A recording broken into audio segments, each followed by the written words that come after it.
Last question, then I'll open it up to the floor and people can ask questions if they want. There's a Canadian media analyst, sort of a giant cultural figure, Marshall McLuhan, who talked about how art, design, culture of the moment is sort of a distant early warning system. That if you look at what a society finds beautiful or is looking at on their walls or in their homes, you're going to see where that society is going, and it will say something distinct about it. My question is, do you think that is saying about where we're going?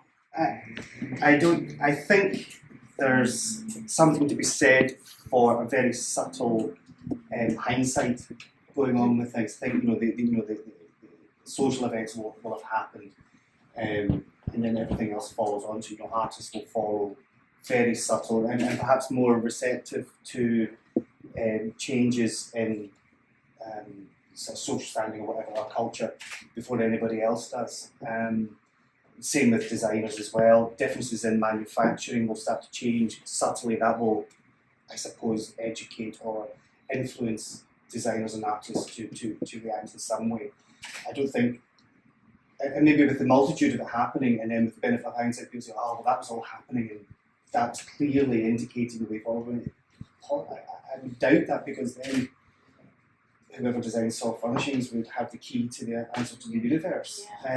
So I think it's in a slight retrospective way. I think it does reflect how people are moving, and then it sort of builds up kind of momentum, and that's why you get people moving into more decorative pieces, just because other things are kind of influencing, it's gradually built up a momentum, and people respond to that, whether it's conscious or subconscious. Well, maybe the lag time now, because technology and society seems to be moving so quickly, maybe the lag time between that is becoming compressed. So maybe it's more accurate to say that the desire for ornamentation, for decoration, reflects something that is happening now, that is inherent in people. I guess the other question is, why do you think people are obviously people have always been hungry for beautiful things, but now we seem to be much more enthusiastic about beautiful things that are highly patterned, more decorated, and very layered spaces. I think it's back to an earlier point we were talking about appreciation value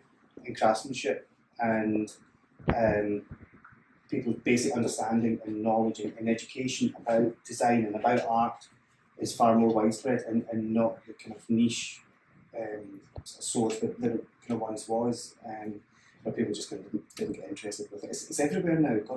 Entire cities devote 2 weeks of their year just to promote Miami Design Fair or London Design Week and all these things. So clearly, the market as an industry, design as an industry leader or predictor, has to move. There's so much money involved with it. It has to predict with people. It has to key in with how people are living and how people want to live and their aspirations.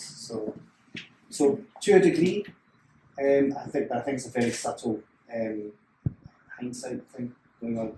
Wherever the man is, didn't predict Donald Trump getting in. I don't know who did. Maybe a couple of right-wing pundits on CNN, but I think most of us were pretty surprised by that. So the Harbinger was not working for that. Well, the big financial crash of 2008. So anyway.